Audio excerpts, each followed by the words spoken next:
Good morning.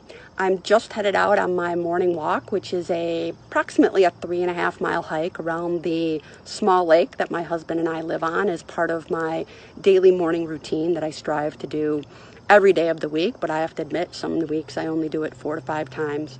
But anyway, I felt really inspired to come on this morning and talk about the critical concept of the importance of celebrating one's successes, no matter how small.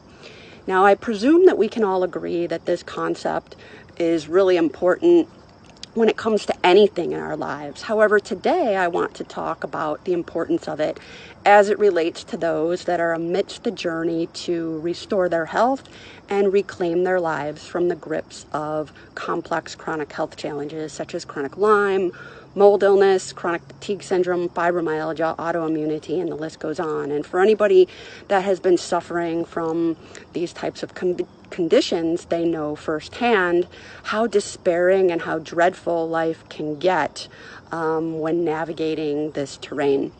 So anyway, there are 3 really important concepts that I want to bring up today. And the first is, I don't know if you know this, but we human beings have 5 times the neural networks for fear-based, stress-based thinking than we do for accurate, peace-based thinking. And so what this means is that we have, at least most of us do, what this means is that we have much more a propensity to focus on what's going wrong versus what's going right. Also a propensity to slip into the future and worry about what if this happens, what if that happens, and kind of spiral into Armageddon thinking. And also a tendency to time travel back into the past and ruminate about crappy things that have happened. And the opposite of this would be peace-based and accurate thinking, whereas we would have more of a propensity to stay in the present moment. And even if there are things going wrong in our lives, we can consciously shift our focus to recognizing what's going right. We are mindful to not time travel into the future and worry about what ifs, or into the past and ruminate about what has happened. And because of this, it really stresses us out and puts our nervous system in a complete state of dysregulation. The second point I would like to bring up is perfectionism. Now, once again, many human beings have a strong propensity for perfectionism, but I find this is especially true for those that have succumbed to complex chronic illness. And while perfectionism could be a whole nother topic in itself, it's basically all or nothing, black or white thinking. If things aren't all good, then they're all bad. If I have these symptoms, then I'm going to have them for life. If somebody doesn't like me, then I'm flawed and nobody likes me. And you kind of see what I'm getting at here. And then the third thing I want to talk about is that which I'm sure you've heard, but if you didn't, it's super important, is that our bodies, our mind-body systems do not know the difference between a real event happening in our lives and something that we are thinking, especially thoughts that we have repetitively. And so our bodies respond the same physiologically to whether it's truly happening in our lives versus we are imagining it. So this being said, when I was, deep in the thick of my journey to recover from chronic Lyme, mold illness, liver parasites, and a whole litany of other diagnoses, I definitely was very guilty, or I shouldn't say guilty, because guilty is definitely not showing self-compassion, but I definitely was stuck very much in these patterns. And every morning I would wake up and I would scan my body for all the crappy symptoms that were happening, and then I would think, how am I ever going to make it through my day? And if I can't make it through my day, how am I ever going to restore my life and get my business running? And if I can't get my business running, how am I ever going to make money again? And if I can't make money again, how will my husband and I ever retire? And next thing you know, I had myself living on a park bench under a viaduct and just completely spiraled into Armageddon thinking, where my body and my muscles were like, oh, and my mind was just spinning frantically.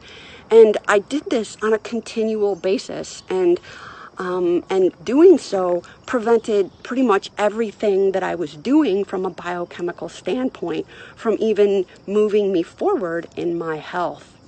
And it wasn't until I started to study the work of experts in the field of mindfulness and mindset, such as Dr. Joe Dispenza, Lisa Wimberger of the Neurosculpting Institute, Bruce Lipton, the doctor who wrote Biology of Belief, Dr. Gabor Mate, who wrote When the Body Says No, and a whole host of other authors, did I start recognizing just how important our thoughts and our daily patterns matter in our ability to move ourselves forward in our health and our lives.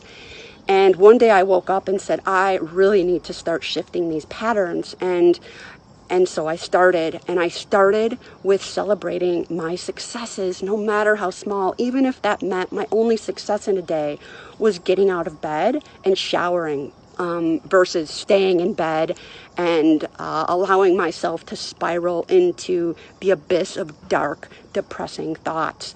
And each day I would consciously work on really recognizing what was going right in my life, despite the fact that, yes, I was still sick and yes, I still had symptoms, okay? Because I realized at this point that if I didn't start shifting how I showed up in my life, and once again, I have to stress the importance of celebrating my successes, no matter how small, I wasn't going to move forward.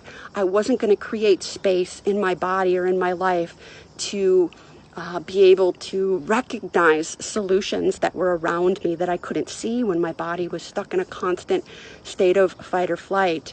And I wasn't going to move forward if I didn't learn and implement tools on a regular basis for self-regulation of my nervous system and teaching myself how to respond in different ways to the events that happened in my life. And the more I consciously made an effort to do this on a daily basis, the more healing opportunities started to appear to me, and the more my body was able to let go of these deep tension patterns that were stored deep within my musculature. And the more that happened, the more I felt better. And the more I felt better, the more my body healed. And so that's my message for you today. And whether you're navigating the oceans of chronic illness, or trying to build a business, or you're writing a book, or you're trying to heal your marriage, or you're trying to shift your career, this concept applies to everything. And it's so important, and it's so simple, yet it's so profound. And I promise you, if you make a conscious effort to put it into practice every day, you will start to see magical things happen in your life. So anyway, that's my message for today. I hope that it provided you with some value and some pearls of wisdom to apply to your own life. And if you watch this video, thank you so much, and have yourself a wonderful rest of your day.